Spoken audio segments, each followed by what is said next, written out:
Page 30, I've got sixpence. We'll talk about this just a little bit. I'm going to start with the right hand. Again, I want to talk about the fingering. Now, you can finger it the way they've got it if you want, but I'm going to offer some suggestions. Right there in the first measures, did you see that 1, 3, 5?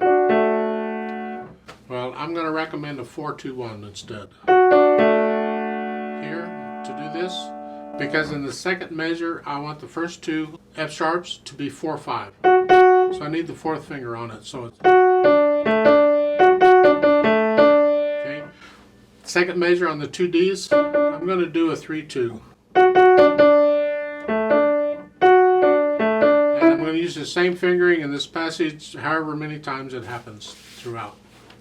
Second line on the first measure, you do 4, 5. Then on the A's, I'll do a 2, 1.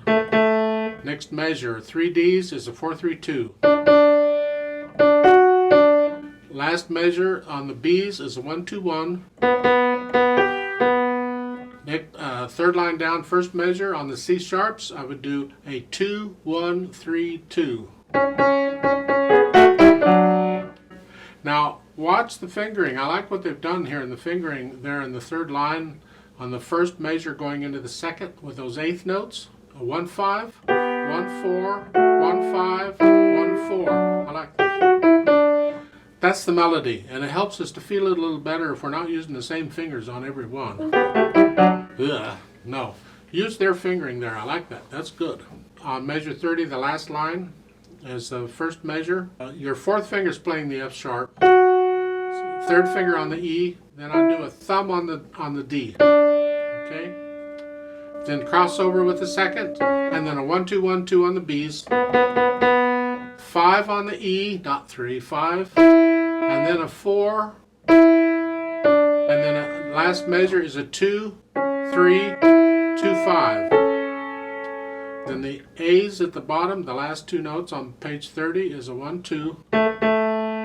Top of page 31 on those D's is a 5, 4, 3, 2. It's just so I don't have to use this. You can use the same finger if you want, but it's good practice if you get into it to do a 5, 4, 3.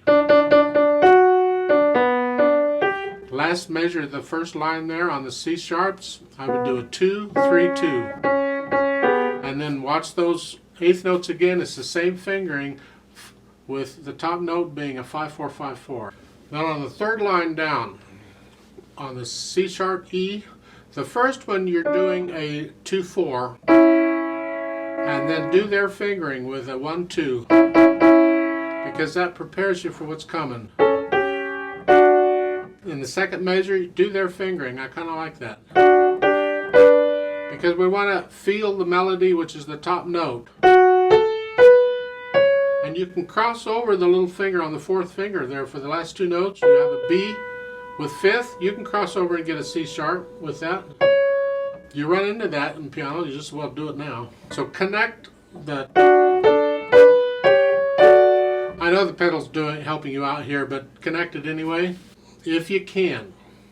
In the last measure, that third line on that chord, they're going 1, 2, 5. I would suggest a 2, 3, 5 if you can, because that way you're in position to do a thumb on the D, the eighth note following.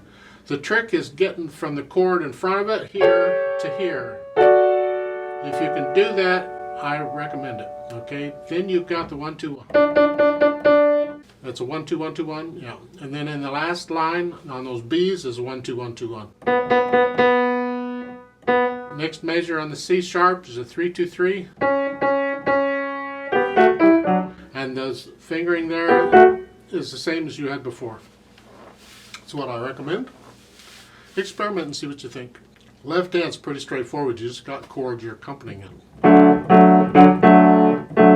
Be aware there at the bottom of page 30 in the left hand in the second measure, it is an E, G sharp. And then going on, those are all G sharps. The reason I point that out is because when I was playing this, I kept playing G natural, and it's not, it's G sharps. Over on page 31, even though you're using the pedal there in the second line, make sure you hold the half note in the left hand down a full 2 counts. Don't get lazy and hold it down to full 2 counts. Go on. full 2 counts, even though the pedal's down. The pedal in this case isn't down the whole time. I'll explain the pedal in a minute. Then in the third line, the thumb's playing 2 notes.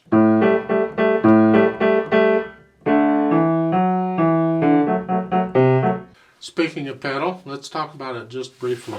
Second line on page 31, you're going to push the pedal down right after you play the notes in the second measure. Hold the left hand down, lift the pedal up with the right hand before you play the 8th notes, so we get a little silence in the right hand, but the left hand stays down.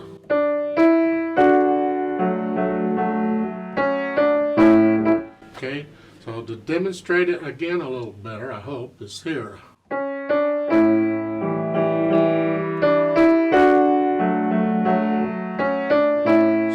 we hear a break in the phrase in the right hand.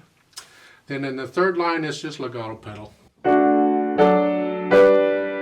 Just change the pedal right after you play the notes.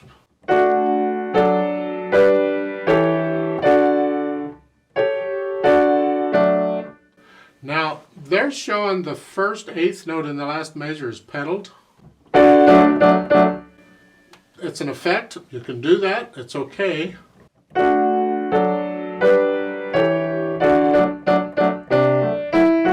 It's not the only way to interpret it. You can interpret it other ways. You have to experiment, and you would have to adjust the pedal accordingly. But I'll leave that up to you. We'll just do what they're doing, and that's fine.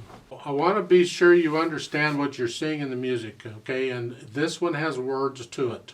And sometimes the words can get a little tricky. If you're like me and you don't sing it, you don't pay much attention to the words except for the phrasing. I use the words to tell me how to phrase it because they didn't put in much phrasing in here. So I can phrase it according to the sentences and the words, right?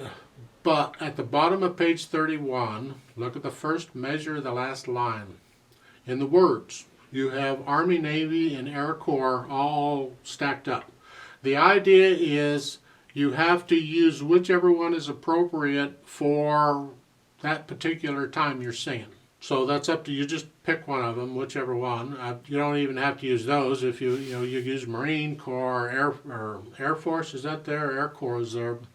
Air National Guard, if you can fit that in there real quick. Whatever in there. They're just giving you a choice of different words to sing in that particular spot. 4/4 time in the key of D major. Let's play this slowly together. Hands in position, foot's on the pedal. We're ready. 1, 2, ready and go. And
this is kind of a moderately fast piece. I don't know if you can find recordings of it or not.